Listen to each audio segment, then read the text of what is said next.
കഴിഞ്ഞ ജന്മത്തിൽ എൻ്റെ ധർമ്മപത്നി ഒരു രാജാവിൻ്റെ മകളായിരുന്നു. ഞാനൊരു വൈദ്യനുമാണ്. ഞാൻ വളരെ പാവപ്പെട്ട വീട്ടിലാണ്, പക്ഷെ ബ്രഹ്മജ്ഞാനിയാണ്. അപ്പോൾ എല്ലാവർക്കും പൂർവ്വജന്മമുണ്ട്. ശരീരം ഉപേക്ഷിച്ചാൽ നമുക്ക് അടുത്ത് സ്വീകരിച്ചേ പറ്റുള്ളൂ. ഇപ്പൊ അങ്ങയുടെ മക്കൾക്ക് അവരും അങ്ങയുടെ പൂർവ്വജന്മത്തിൽ ആരായിരുന്നു? അവർക്ക് ആദ്യത്തെ ജന്മമാണ്. ആദ്യത്തെ ജന്മം തന്നെ അവസാനത്തെ ജന്മമാവും. അവർക്ക് ഇതിനു മുമ്പ് ജന്മമില്ല. അതിനുവേണ്ടി ഞാൻ തയ്യാറെടുക്കുകയാണ്. ഇത് സക്സസ് ആയാൽ അത് ലൈഫിലൊരു ഒരു പുതിയ നേട്ടമാണ്. അത് അവർ അതിനുവേണ്ടി ട്രെയിൻ ചെയ്തു. അതുപോലെ അവർ സ്കൂളിലൊക്കെ വിടാതെ അവരെ വീട്ടിലിരുത്തി ശിശുശൃംഖല വളർത്തുന്നത് അതുപോലെ വളർത്തിക്കുന്നതിന് അതിന് വേണ്ടിയിട്ട് അവർക്ക് സാധ്യമായാൽ കാടുകളിൽ പോവും. ഓരോ ചെടികളും മരങ്ങളും അതും ഇതൊക്കെ അന്വേഷിച്ച് ഇങ്ങനെ പോകും. എവിടെയോ പോയാലും സമാധി ആയതിനു ശേഷമാണ് എനിക്ക് എൻ്റെ സൂക്ഷ്മ ശരീരത്തിൽ കൊണ്ട് എനിക്ക് മനസ്സിലാക്കാൻ പറ്റിയത് എൻ്റെ ധർമ്മപത്നിയും അമ്മയും അവിടെ വിഷമിക്കേണ്ടത്. നമസ്കാരം. അബാക് മീഡിയയുടെ പ്രേക്ഷകർക്ക് ഒരു ആമുഖം ആവശ്യമില്ലാത്ത തസ്മൈ ഗുരുജിയാണ് എനിക്കൊപ്പം ഉള്ളത്. ഗുരുജി നമസ്കാരം. നമസ്തേ ഗുരുജി. ഇന്ന് എനിക്ക് അങ്ങയോട് ചോദിക്കാനുള്ളത് അങ്ങയുടെ പൂർവ്വജന്മത്തെ കുറിച്ചാണ്. അതിനെക്കുറിച്ച് പറയണമെന്നല്ല, ഈ പൂർവ്വജന്മം പുനർജന്മം എല്ലാവർക്കും വളരെ ക്യൂരിയോസിറ്റി ഉള്ള വിഷയങ്ങളാണ്. ഈ പൂർവ്വജന്മം നമ്മുടെ ഇപ്പോഴത്തെ ജീവിതത്തെ ബാധിക്കുമോ? പൂർവ്വജന്മത്തിന്റെ ബാക്കിയാണ് ഈ ജന്മം എന്ന് പറയുന്നത്. ഇന്ന് ഇങ്ങനെ ചോദിക്കുന്നതെന്ന് ഓർത്തിട്ടല്ല. ഇന്ന് ക്ലാസ്സിൽ പൂർവ്വജന്മവുമായിട്ട് പറയേണ്ട ഒരു സിറ്റുവേഷൻ ഉണ്ടായി. എല്ലാ ദിവസവും വെളുപ്പിന് 4:30 എൻ്റെ ക്ലാസ് ഉണ്ട്. അപ്പോൾ അതിൽ ഇതേ വിഷയം തന്നെ സംസാരിച്ചു. ഇതൊരു കോയിൻസിഡൻസ് ആയിരിക്കും? കോയിൻസിഡന്റ് ആണ്. ഇത് പൂർവ്വജന്മത്തിന്റെ ബാക്കിയാണെന്ന് പറയാൻ കാരണം, കഴിഞ്ഞ ജന്മത്തിൽ എൻ്റെ ധർമ്മപത്നി ഒരു രാജാവിൻ്റെ മകളായിരുന്നു. ഞാനൊരു വൈദ്യനുമായിരുന്നു. ഞാൻ വളരെ പാവപ്പെട്ട വീട്ടിലാണ്, പക്ഷെ ബ്രഹ്മജ്ഞാനിയാണ്. അദ്ദേഹത്തെ ചികിത്സിക്കാൻ വേണ്ടി ഞാൻ അവിടെ ചെന്നതാണ്. ആ ചികിത്സയിൽ അദ്ദേഹത്തിൻ്റെ പ്രോബ്ലം മാറി. അപ്പോൾ ആ ഒരു അച്ഛൻ്റെ അസുഖം മാറ്റി കൊടുത്തു എന്നുള്ള സ്നേഹം കൊണ്ട് എൻ്റെ പിന്നാലെ ഈ പശുവിനെയൊക്കെ കയറിയിട്ട് പോരില്ലേ, അതുപോലെ പോരുകയാണ്. അപ്പോൾ അവരുടെ അച്ഛനും അമ്മയൊക്കെ പറഞ്ഞു, ഇത്രയും വലിയൊരു ത്യാഗം വേണമെന്ന് അവർ ചോദിക്കുന്നുണ്ട്. അപ്പം ഞാനും പറയേണ്ടത് നിന്നോളാം. പക്ഷെ അവരെൻ്റെ പിന്നാലെ പോന്നു.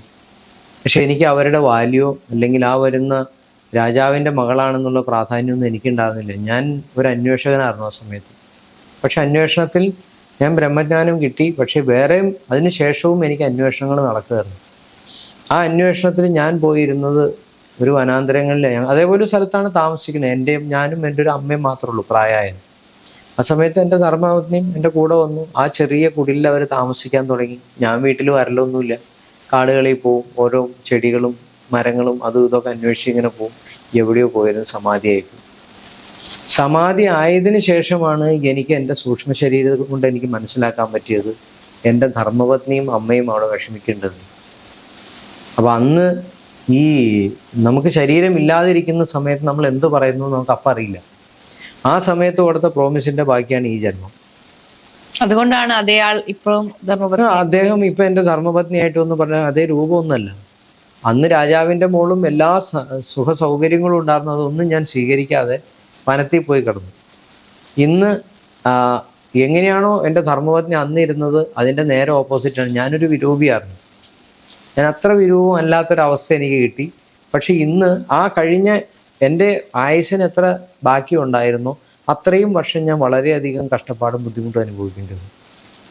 ആ ബുദ്ധിമുട്ടും കഷ്ടപ്പാടും അനുഭവിച്ചു എന്ന് പറഞ്ഞു കഴിഞ്ഞാൽ അങ്ങനെ വലിയ വേദനാജനകമൊന്നുമല്ല, അങ്ങനെ അത്ര വലിയ പ്രശ്നമൊന്നുമില്ല. പക്ഷെ എങ്കിലും വളരെ ബുദ്ധിമുട്ടുള്ള ജീവിതം തന്നെയാണ്. എന്തിനു വേണ്ടിയിട്ട്? ഞാനിപ്പോഴും ഈ ആത്മാനുഭവം അല്ലെങ്കിൽ ആത്മജ്ഞാനം അല്ലെങ്കിൽ ബ്രഹ്മജ്ഞാനം നേടാൻ വേണ്ടിയിട്ടുള്ള അന്വേഷണമായിരുന്നു. അത് ഫൈനലി എത്തിച്ചേരാൻ ആ ആയുസിൻ്റെ ബാക്കി എത്ര ഉണ്ടായിരുന്നോ അത്രയും കാലം കഷ്ടപ്പെടേണ്ടി വന്നു. അത്രയും കാലം കഷ്ടപ്പെട്ട ആ ജീവിതത്തിൽ എത്തിച്ചേർന്നു. ആ ബ്രഹ്മജ്ഞാനം കിട്ടിയപ്പോഴാണ് എനിക്ക് മനസ്സിലായത് എൻ്റെ പൂർവ്വജന്മം ഇതായിരുന്നു. പക്ഷെ ഞാനത് അപ്പോൾ പോയി ഡിക്ലെയർ ചെയ്യാൻ പോയൊന്നുമില്ല. എൻ്റെ ഭാര്യയ്ക്കും ധ്യാനത്തിലൂടെ ഇത് മനസ്സിലാക്കി കൊടുത്തു.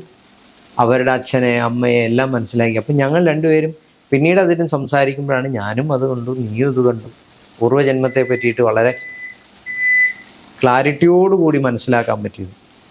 ഇപ്പോൾ രണ്ടുപേരും ഒരേ തരത്തിൽ കാണുക എന്ന് പറഞ്ഞു കഴിഞ്ഞാൽ നമുക്ക് ബ്രഹ്മജ്ഞാനം കിട്ടിയിട്ട് അറിയുന്ന ഒരു സ്വപ്നം പോലെ നമ്മൾ അനുഭവിക്കുകയാണ്. പക്ഷെ അതെല്ലാം നമ്മുടെ പൂർവ്വജന്മമാണോ, അത് ഏതെങ്കിലും മറ്റെന്തെങ്കിലും ജീവിതമായിട്ട് ലിങ്ക്ഡ് ആണോ നമുക്ക് അറിയില്ല ആ സമയത്ത്. ഇത് പിന്നീട് നമുക്ക് ജ്ഞാനം തെളിഞ്ഞ് വരുമ്പോഴാണ് നമുക്ക് മനസ്സിലാവുള്ളൂ, എടാ ഇതായിരുന്നു എൻ്റെ പൂർവ്വജന്മം. ഇപ്പം എൻ്റെ പഴയകാല ജന്മം മുഴുവൻ എനിക്കറിയാം, ഇനി എന്താണെന്നറിയാം. പക്ഷെ അതുകൊണ്ടൊന്നും ഒരു കാര്യമില്ല. നമ്മൾ ഇപ്പോഴും ഈ അടുത്ത നിമിഷം നടക്കാൻ പോകുന്നത് നമുക്ക് അനുഭവിച്ചു പോകണം. അപ്പം എല്ലാവർക്കും പൂർവ്വജന്മം ഉണ്ട്. ശരീരം ഉപേക്ഷിച്ചാൽ നമുക്ക് അടുത്ത് സ്വീകരിച്ചേ പറ്റുള്ളൂ. നമ്മളൊരു വസ്ത്രം ഊരിക്കളഞ്ഞു, അതെ. നമുക്ക് ഏതെങ്കിലും ഒരു വസ്ത്രം ഇട്ടല്ലേ പറ്റുള്ളൂ. അതുപോലെ തന്നെയാണ് ഈ ജന്മം. നമ്മുടെ ബോഡിയുടെ ഇലാസ്റ്റിസിറ്റി നഷ്ടപ്പെടുന്ന സമയത്ത് ആത്മാവ് ഇതിൽ നിന്ന് പോകും. ആത്മാവിന് അടുത്ത ശരീരം സ്വീകരിച്ചേ പറ്റുള്ളൂ. ആ ആത്മാവിന് ഓർമ്മകൾ ഉണ്ടാവില്ല ഏത് ശരീരം എപ്പോഴേ എങ്ങനെയാണെന്നൊന്നും. പക്ഷെ അതിൻ്റെ സാക്ഷിയുമായിട്ട് ബന്ധപ്പെട്ട് നിൽക്കും അതിൻ്റെ ഓർമ്മകളൊക്കെ തിരികെ വരാൻ. അപ്പൊ ഇനി അടുത്ത ജന്മത്തിൽ ഗുരുജി ആരാകുമെന്ന് ഗുരുജിക്ക് അറിയാം? ഇനി എനിക്കൊരു ജന്മം ഇല്ല. ഞാൻ ഇതോടെ എനിക്ക് തീർന്നു. എനിക്കിനി ആവശ്യമില്ല. കാരണം ഈ ജീവിതത്തിൻ്റെ എനിക്ക് എന്തൊക്കെ ആഗ്രഹമുണ്ടോ അതെല്ലാം തീർന്നു. ഇനി എനിക്ക് അവിടെ നിന്നൊരു വിസ കിട്ടാൻ വേണ്ടി കാത്തിരിക്കുകയാണ്. കാരണം ഇനി എനിക്ക് എപ്പോഴെങ്കിലും ഒരു സമാധിയായി പോകാൻ പറ്റില്ല. അതിന് വേണ്ടിയിട്ട് വെയിറ്റ് ചെയ്യാണ്. എപ്പോഴാണോ ക്ഷണക്കത്ത് വരുന്ന സമയത്ത് അങ്ങ് പൊക്കമുള്ള, പിന്നെ ഇങ്ങോട്ട് വരണ്ട. അപ്പോൾ ആ ആത്മാവിന് എന്താണ് സംഭവിക്കുക? നമുക്ക് ഒന്നുകിൽ ഞാൻ പ്ലാൻ ചെയ്തപ്പോൾ ശ്രീനാരായണ ഗുരു ഒക്കെ ഇരിക്കണ്ടല്ലോ, അതുപോലെ ഒരു ഗുരുവായിട്ട് നമുക്ക് ഇരിക്കണമെന്ന് മോഹം ഉണ്ടെങ്കിൽ ഇരിക്കാം. അല്ല എന്നുണ്ടെങ്കിൽ എല്ലാം തീർത്ത് വിടുന്ന പരബ്രഹ്മവുമായിട്ട് നമുക്ക് സൂര്യലോകത്ത് പോയി അവിടെ ജീവിക്കാം. അപ്പൊ ഇതാണ് അവസാനത്തെ മനുഷ്യ, അതാണ് മനുഷ്യജന്മം അവസാനം. ഇനി ഒരു ജന്മം എനിക്കില്ല, എനിക്കൊട്ട് ആവശ്യമില്ല. എൻ്റെ ധർമ്മപത്നിക്കും ഇല്ല, എൻ്റെ മക്കൾക്കും ഇല്ല, മക്കൾക്കും ഇല്ല. കാരണം അങ്ങനെ എനിക്ക് കണക്ക് തീർത്ത് പോകാൻ പറ്റുള്ളൂ. അല്ലെങ്കിൽ അവർക്ക് വേണ്ടി ഞാൻ തിരികെ വരണം. അക്കൗണ്ട് ക്ലോസ് ചെയ്യുക എന്ന് വെച്ചാൽ ഒരാൾക്ക് ക്ലോസ് ചെയ്ത് പോകാൻ പറ്റില്ല. എൻ്റെ ഓർബിറ്റ് ഫുള്ളായിട്ട് എനിക്ക് ക്ലീൻ ചെയ്ത് കൊണ്ടുപോകണം. അപ്പോൾ നമ്മളെ ഇവിടെ പിടിച്ചു നിർത്താൻ വേണ്ടിയിട്ടാണ് നമുക്ക് മക്കള്, നമുക്ക് ഭാര്യ, നമ്മുടെ ശത്രു, മിത്രം, ഇങ്ങനെയൊക്കെ ആയിട്ട് ഓരോരുത്തർ ജനിക്കും. ഈ ജന്മത്തിൽ ഇനി ഒരു ബാധ്യതയും ഞാൻ ഉണ്ടാക്കണില്ല. അതുകൊണ്ടാണല്ലോ ഞാൻ എല്ലാം ഉപേക്ഷിച്ചത്. നമ്മൾ വെറുതെ തമാശയ്ക്ക് ധനം ഉപേക്ഷിക്കുന്നതല്ല. എല്ലാ സത്യവും തിരിച്ചറിഞ്ഞു കഴിയുമ്പോൾ നമ്മളിവിടെ ഏത് വസ്തുവാണ് ഹുക്ക് ചെയ്ത് നിർത്തുന്നത് അത് നമ്മളങ്ങ് ഉപേക്ഷിച്ചേക്കുക. മനുഷ്യനെ ഉപേക്ഷിക്കാൻ ഏറ്റവും വിഷമമുള്ള വസ്തു സ്വത്താണ്, ധനം. അതിനെ ഉപേക്ഷിക്കാൻ മനുഷ്യൻ തയ്യാറായി കഴിഞ്ഞാൽ തന്നെ പകുതി പ്രശ്നം തീർന്നു. ഇപ്പൊ അങ്ങയുടെ മക്കൾക്ക് അവരും അങ്ങയുടെ പൂർവ്വജന്മത്തിൽ ആരായിരുന്നു? അവർക്ക് ആദ്യത്തെ ജന്മം. ആദ്യത്തെ ജന്മം തന്നെ അവസാനത്തെ ജന്മമാവും. അവർക്ക് ഇതിനു മുമ്പ് ജന്മമില്ല. അതിനുവേണ്ടി ഞാൻ തയ്യാറെടുക്കുകയാണ്. ഇത് സക്സസ് ആയാൽ അത് ലൈഫിലൊരു എന്താ പറയുക, ഒരു പുതിയ നേട്ടമാണ്. ഈ ആദ്യത്തെ ജന്മം അവസാനത്തെ ജന്മമാകുന്നത് അത് അവർ അതിനുവേണ്ടി ട്രെയിൻ ചെയ്തു. അതുപോലെ അവരെ സ്കൂളിലൊക്കെ വിടാതെ അവരെ വീട്ടിലിരുത്തി ശിശുശൃംഖല വളർത്തണല്ലേ, അതുപോലെ വളർത്തിക്കൊണ്ട് തന്നെ അതിന് വേണ്ടിയിട്ട് അവർക്ക് സാധ്യമായാൽ ഇനി ഒരു കാലഘട്ടമുണ്ട്. അത് കഴിയുമ്പോൾ അവരുടെ കയ്യിലേക്ക് അവരുടെ ജീവിതം പോവുക. അപ്പൊ അവരുടെ ജീവിതത്തെ വേറൊരു ആംഗിളിലൂടെ കൊണ്ടുപോകാൻ അവർ ശ്രമിച്ചാൽ അവർക്ക് നെക്സ്റ്റ് ജന്മം വന്നേ പറ്റുള്ളൂ. ഇനിയല്ല, ഈ ഗുരു ആഗ്രഹിക്കുന്ന രീതിയിലാണ് മക്കൾ വളർന്നു പോകണമെന്നുണ്ടെങ്കിൽ അവർ ബ്രഹ്മജ്ഞാനത്തിന്റെ ഏറ്റവും നല്ല തലത്തിലെത്തും. അവർക്ക് നെക്സ്റ്റ് ജന്മമില്ല. പിന്നെ അങ്ങനെ ഇപ്പോ മക്കൾ വേറൊരു രീതിയിലേക്ക് പോവുകയാണെങ്കിൽ അപ്പോൾ ഗുരുജിക്ക് വീണ്ടും ഒരു ജന്മം എടുക്കേണ്ടി വരും. അതൊരു ബോണ്ടായിട്ട് നിലനിൽക്കില്ലേ? പിന്നെ ഡെഫിനറ്റ്ലി. പക്ഷെ അതൊന്നും വരാതെ നമ്മൾ പ്രപഞ്ചം സംരക്ഷിച്ചോളൂ. അത് അങ്ങനെയാണ്.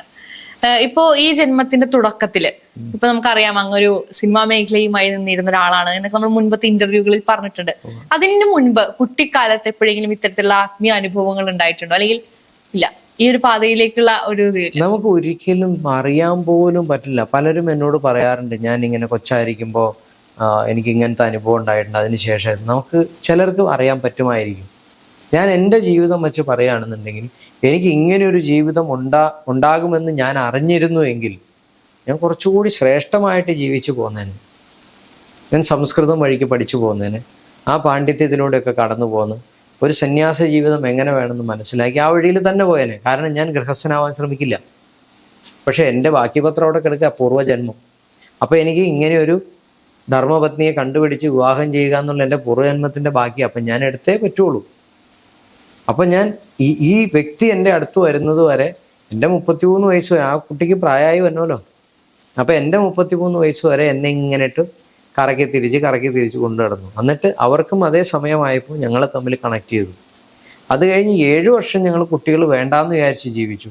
അപ്പം ഇങ്ങനെ ഒരു കുട്ടി പ്രപഞ്ചത്തിലേക്ക് വരാൻ തയ്യാറെടുക്കുന്ന സമയത്താണ് ഞങ്ങൾക്കതിന് സമയമാവുന്നത്. ഇതെല്ലാം പ്രീ പ്ലാൻഡ് ആണ്. നമ്മളൊന്നും നമ്മുടെ കയ്യിൽ എന്തെങ്കിലും ഉണ്ടെന്ന് നമ്മൾ വിശ്വസിക്കുന്നുണ്ടെങ്കിൽ അതൊരു വലിയ മണ്ടത്തരമാണ്. ഇങ്ങനെ പറയുമ്പോൾ നമ്മൾ എല്ലാതും പറയും നമ്മൾ തലവരയാണ്, അല്ലെങ്കിൽ വിധിയാണ്, അല്ലെങ്കിൽ ഇപ്പൊ അങ്ങ് പറഞ്ഞതുപോലെ മുന്നേ പ്രവചിച്ചതാണ്, അല്ലെങ്കിൽ പറയപ്പെട്ടിട്ടുള്ളതാണെന്ന് പറയും. പക്ഷേ നമ്മൾ ഈ ആസ്ട്രോളജി എടുത്ത് നോക്കുകയാണെങ്കിൽ, അല്ലെങ്കിൽ അതുമായി ബന്ധപ്പെട്ട സ്പിരിച്വാലിറ്റികളൊക്കെ എടുത്ത് നോക്കുകയാണെങ്കിൽ നമ്മുടെ ഭാവി നല്ലതാകാൻ വേണ്ടിയിട്ടുള്ള ഒരുപാട് കർമ്മങ്ങൾ പറഞ്ഞു വെക്കുന്നുണ്ട്. ഇതൊക്കെ ഓൾറെഡി പ്രീഡെസ്റ്റൈൻഡ് ആണെങ്കിൽ പിന്നെ എന്തിനാണ് നമ്മൾ ആ കർമ്മങ്ങളൊക്കെ ചെയ്യുന്നത്?